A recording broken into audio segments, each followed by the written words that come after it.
കാരുണ്യത്തിൻ്റെ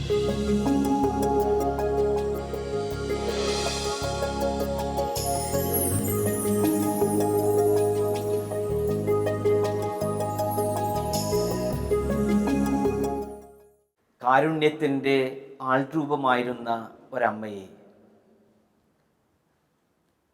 കൽക്കട്ടയിലെ മദർ തെരേസയെ അൾത്താരയുടെ വണക്കത്തിലേക്ക് ഉയർത്തപ്പെടുന്നു എന്നറിയുമ്പോൾ നമുക്കേവർക്കും സന്തോഷവും അഭിമാനവുമുണ്ട്. അഗതികളോട് അതിരുകളില്ലാതെ സ്നേഹവും കാരുണ്യവും കാണിച്ചു ആ അമ്മ. എല്ലാവരാലും പരിത്യക്തരായിരുന്ന വ്യക്തികളോട് ദൈവത്തിൻ്റെ സ്നേഹവും പരിലാളനയും പ്രത്യേകമായി പ്രകടിപ്പിച്ചു.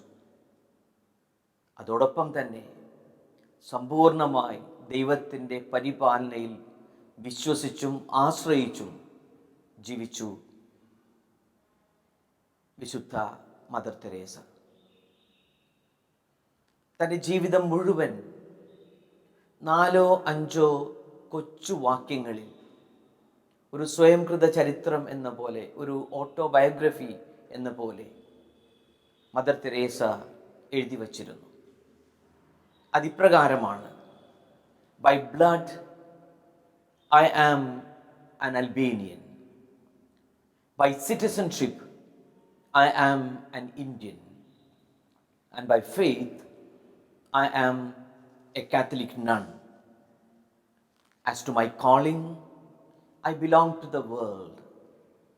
As to my heart, I belong entirely to the heart of Jesus.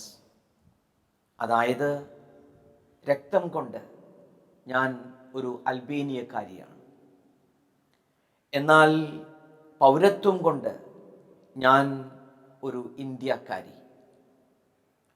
വിശ്വാസത്തിൽ ഞാൻ ഒരു കത്തോലിക്ക സന്യാസിനിയാണ്, എന്നാൽ എൻ്റെ വിളി പ്രകാരം ഞാൻ ഈ ലോകത്തിൻ്റെതാണ്. എൻ്റെ ഹൃദയം പൂർണ്ണമായും ഈശോയുടെ തിരുഹൃദയത്തിലുമാണ്. എത്രയോ മനോഹരമായി തൻ്റെ ജനനവും ജീവിതവും താല്പര്യങ്ങളും വിശ്വാസങ്ങളുമൊക്കെ ഈ 4-5 കൊച്ചു വാക്യങ്ങളിൽ ചുരുക്കി എഴുതിയിരിക്കുന്നു മദർ തെരേസ. പൗരത്വം കൊണ്ട് ഞാൻ ഒരു ഇന്ത്യക്കാരിയാണ്. ഇപ്രകാരം പറയുന്നതിൽ മദർ എന്നും അഭിമാനം കൊണ്ടിരുന്നു.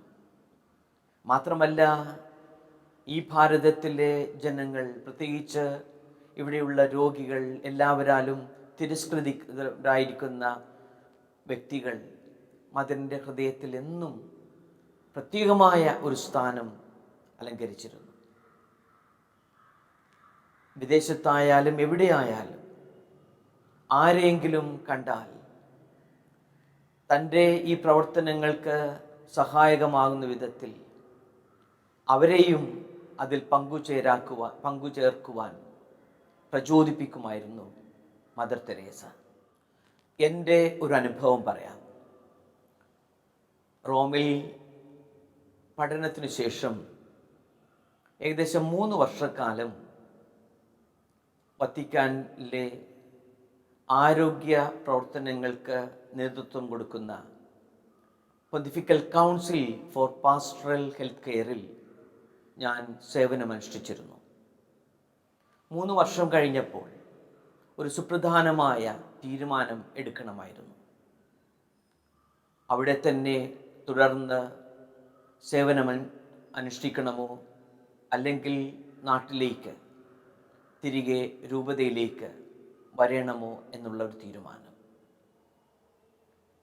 അങ്ങനെ ഈ ചിന്തകൾ മനസ്സിൽ കൊണ്ടു നടന്നിരുന്ന ആ ദിവസങ്ങളിൽ ഒരു പ്രഭാതത്തിൽ വിശുദ്ധ ബലിക്ക് ഉണ്ടായിരുന്ന ദൈവവചനം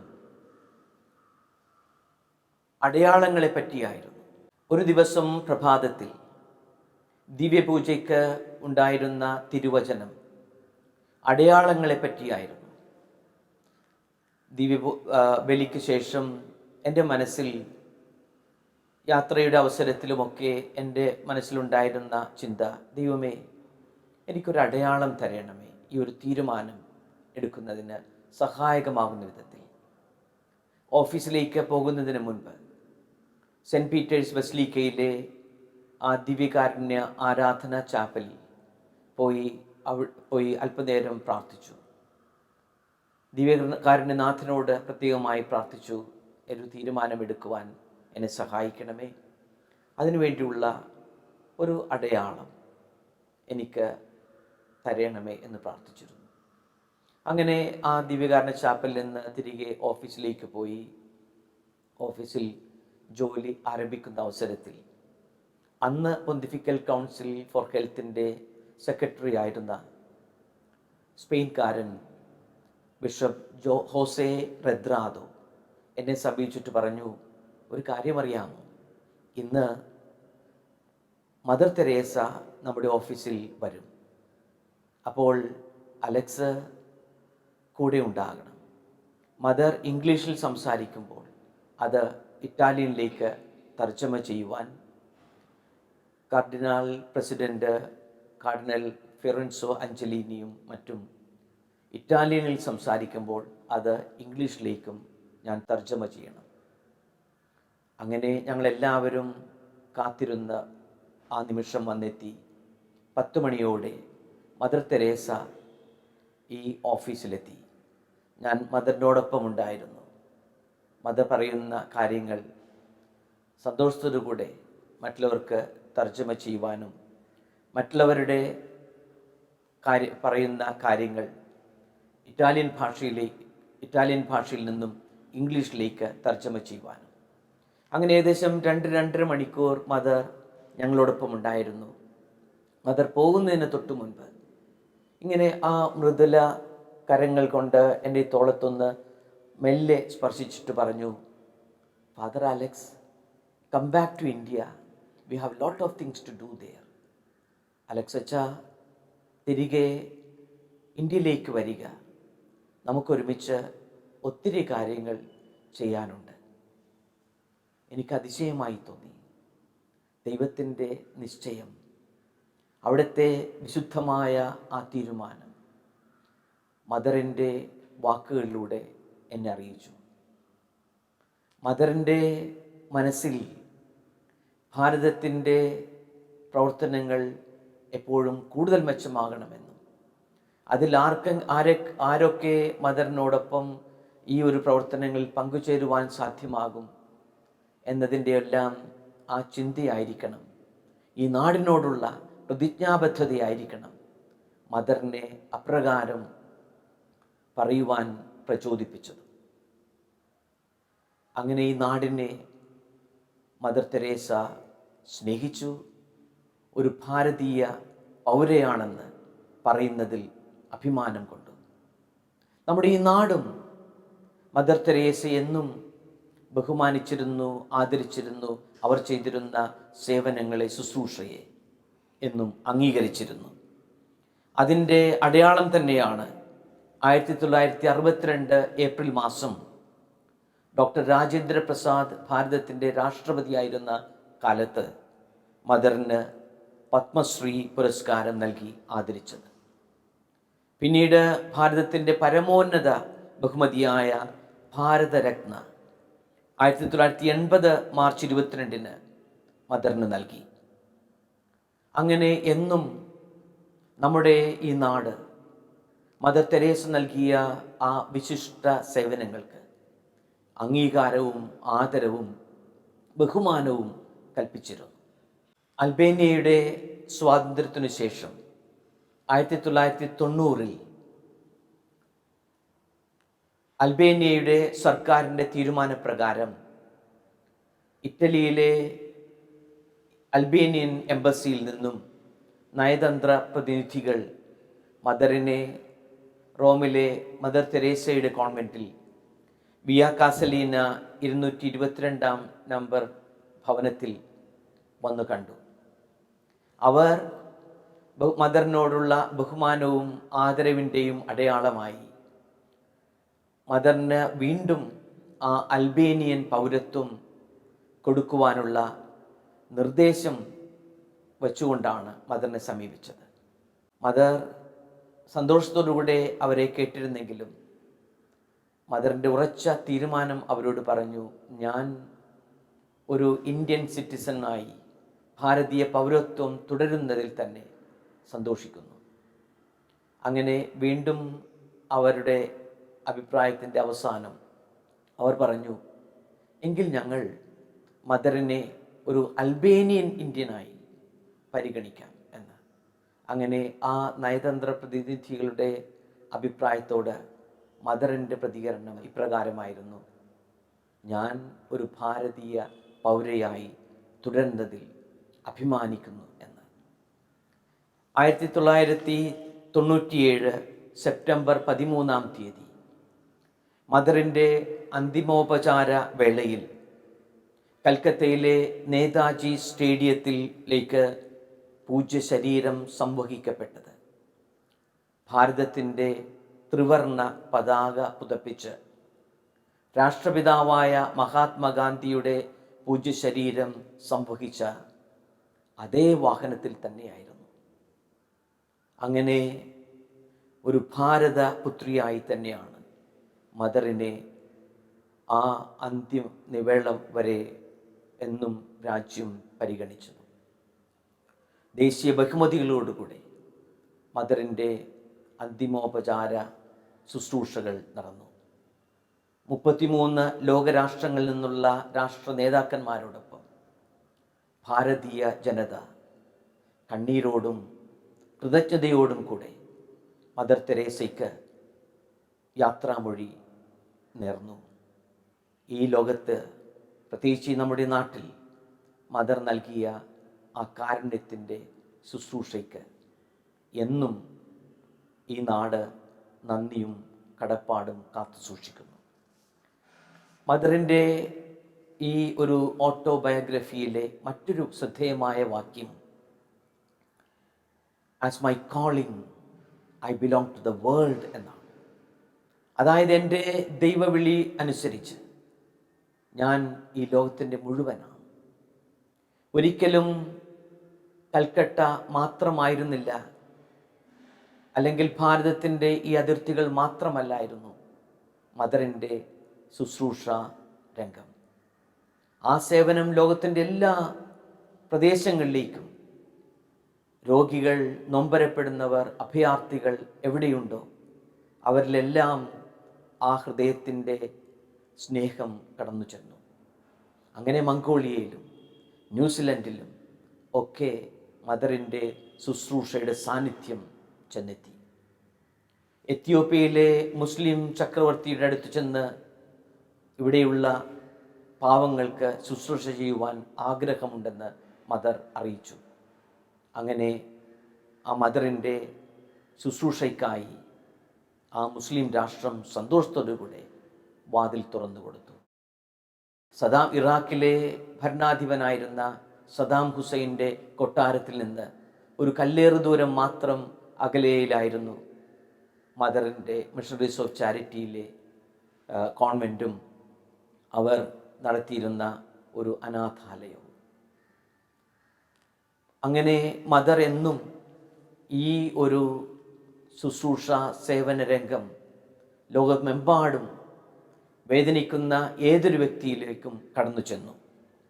1991 ജനുവരി 2 അന്നത്തെ അമേരിക്കൻ പ്രസിഡന്റ് ജോർജ് ബുഷിനും ഇറാഖ് പ്രസിഡന്റ് സദാം ഹുസൈനും മദർ ഇപ്രകാരം എഴുതി: യുദ്ധത്തിൻ്റെ കെടുതികൾ മൂലം ദരിദ്രരും ഭയപ്പാടുള്ളവരുമായിരിക്കുന്നവർക്ക് വേണ്ടി ഹൃദയത്തിൽ ദൈവസ്നേഹവും എൻ്റെ കണ്ണുകളിൽ കണ്ണീരോടും കൂടെ ഞാൻ നിങ്ങളെ സമീപിക്കുകയാണ്. പരസ്പരം അനുരഞ്ജനപ്പെട്ട് ദൈവം നൽകുന്ന സമാധാനത്തിനു വേണ്ടി പ്രവർത്തിക്കുവാൻ ഹൃദയപൂർവം ഞാൻ നിങ്ങളോട് യാചിക്കുന്നു. നിങ്ങളുടെ രാജ്യത്തിലെ ജനങ്ങൾക്ക് വേണ്ടി ദൈവത്തിനായി സമാധാനത്തിൻ്റെ മാർഗം നിങ്ങൾ തിരഞ്ഞെടുക്കുക. യുദ്ധം മൂലം നിങ്ങൾ ദരിദ്രരാക്കുവാൻ പോകുന്ന ജനങ്ങൾക്ക് വേണ്ടി ഞാൻ അഭ്യർത്ഥിക്കുന്നു. ജീവനും സമാധാനവും നിങ്ങൾ തകർക്കരുത്. സ്നേഹവും ശാന്തിയും ഇവിടെ പുലരട്ടെ. നിങ്ങൾ പങ്കുവയ്ക്കുന്ന സ്നേഹവും നിങ്ങൾ പരത്തിയ സന്തോഷവും നിങ്ങൾ ചെയ്ത നന്മയും മൂലമായിരിക്കട്ടെ ചരിത്രം നിങ്ങളെ ഓർക്കുന്നത്. അങ്ങനെ അസന്നിഗ്ധമായ ഭാഷയിൽ വിശ്വശാന്തിക്ക് വേണ്ടി, പ്രത്യേകിച്ച് യുദ്ധം കടന്നു വരുന്ന സാഹചര്യങ്ങളിൽ ഒരു ശാന്തിയുടെ മാടപ്രാവിനെ പോലെ മദർ തെരേസ പറഞ്ഞെത്തി.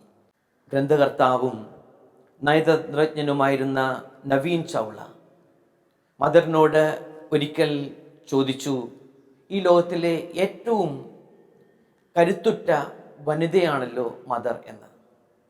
അതിന് അപ്രകാരമൊരു അഭിപ്രായം പറഞ്ഞപ്പോൾ മദറിൻ്റെ മറുപടി ഇപ്രകാരമായിരുന്നു, അങ്ങനെ ആയിരുന്നെങ്കിൽ എന്ന് ഞാൻ ആശിക്കുകയാണ്.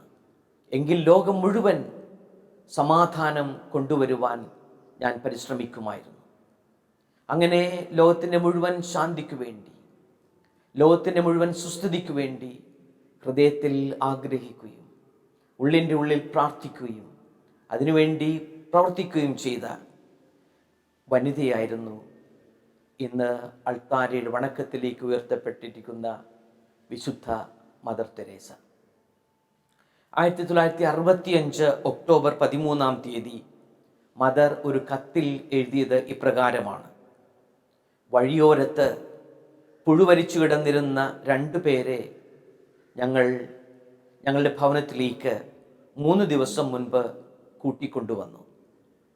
കുരിശിൻ്റെ വേദന അവരുടെ മുഖങ്ങളിൽ തെളിഞ്ഞു നിന്നിരുന്നു. ആരും സ്നേഹിക്കാനില്ലെങ്കിൽ ദാരിദ്ര്യം എത്രയോ അസഹനീയമാണ്. അവരെ ഞങ്ങൾ ശുശ്രൂഷിച്ച് പരിചരിച്ചപ്പോൾ അവരിലുണ്ടായിരുന്ന മാറ്റം ഏറെ ശ്രദ്ധേയമായിരുന്നു. മദർ തുടർന്ന് എഴുതുന്നു, ഞാൻ എന്തിനാണ് ഈ വെഡിത്തരങ്ങൾ എഴുതി അയച്ച് നിങ്ങളുടെ വിലയേറിയ സമയം പാഴാക്കുന്നത്? പക്ഷേ ഇത് പാവപ്പെട്ടവൻ്റെ വിശ്വാസ പ്രമാണത്തെ പറ്റിയുള്ള കുറിപ്പാണിത്.